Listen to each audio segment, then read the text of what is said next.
ہزاروں سال پہلے کی بات ہے کہ بنی اسرائیل میں ایک ظالم شخص رہا کرتا تھا۔ وہ کسی پر بھی رحم نہیں کھاتا تھا۔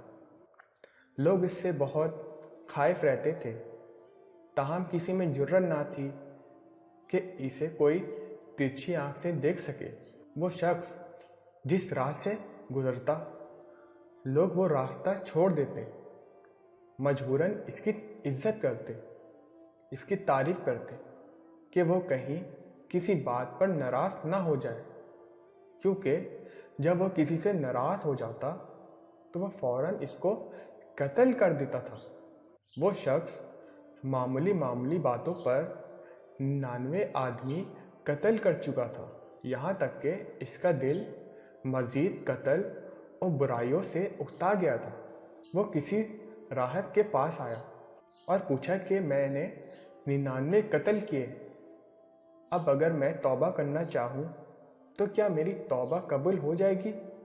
قتل بہت بڑا جرم ہے، اتنی بڑی تعداد میں پھر آدمیوں کے قتل کو اللہ تعالیٰ بھلا کیسے بخشے گا؟ راہب نے افسوس زدہ لہجے میں جواب دیا، اگر یہ بات ہے تو سنچری مکمل کیوں نہ کر لی جائے۔ یہ کہتے ہوئے اس نے اس راہب کو بھی قتل کر دیا۔ راہب کے قتل کے ساتھ ہی اس کی سنچری پوری ہو گئی، لیکن وہ قتل کرنے سے اکتا گیا تھا۔ اب وہ ایک عالم کے پاس چلا گیا اور اس کو کہا، میں نے اب تک 100 آدمیوں کو قتل کیا، اگر میں توبہ کروں تو کیا بخش دیا جاؤں گا؟ عالم نے اسے اللہ تعالیٰ کے غفور الرحیم ہونے کے متعلق آگاہ کیا اور بتایا کہ اگر سچے دل سے توبہ کرو گے تو اللہ تعالیٰ تمہیں معاف کر دے گا، لیکن شرط یہ ہے تمہیں اس بری صحبت کو چھوڑ کر کسی دوسری جگہ جانا ہوگا۔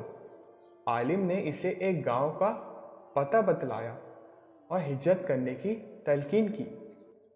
اس وقت وہ ایک ایسا گاؤں تھا جو نیکیوں کی وجہ سے مشہور تھا اور دوسروں کی نسبت نیکیوں میں آگے تھا۔ وہ جو شخص اس گاؤں میں داخل ہو جاتا اسے امن مل جاتا، اور اگر کوئی توبہ کرنا چاہتا تو اس گاؤں کو چلا جاتا۔ 100 آدمیوں کا یہ قاتل بھی عالم کے کہنے پر اس گاؤں کی طرف روانہ ہو گیا۔ توبہ کی نیت لیے یہ شخص ابھی اس گاؤں کے قریب پہنچا ہی تھا کہ اسے موت نے آ لیا اور وہ مر گیا۔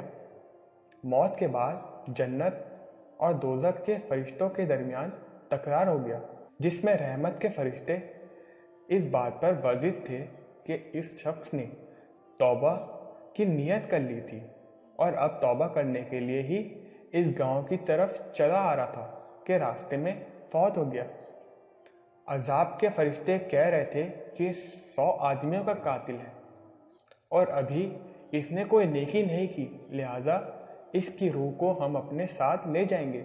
جھگڑا نے طول پکڑا تو اللہ تعالیٰ نے فیصلہ کیا کہ توبہ کی نیت سے یہ شخص جہاں سے روانہ ہوا تھا وہاں سے یہاں تک جہاں پر یہ مرا قدم شمار کر لیے جائیں۔ اگر اس گاؤں کے زیادہ قریب ہے جو نیکی والا ہے تو یہ جنت کے فرشتوں کے ساتھ جائے گا، اور اگر اس کے قدم برائی والے گاؤں کے قریب ہے تو یہ دوزخ کے فرشتوں کے ساتھ جائے گا۔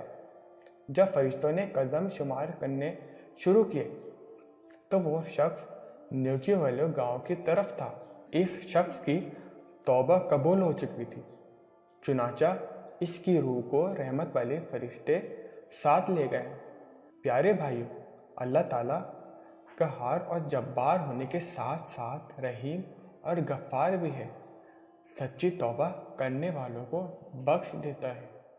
اللہ تعالیٰ ہمیں نیکیوں کی ہدایت دے اور برائیوں سے دور رکھے۔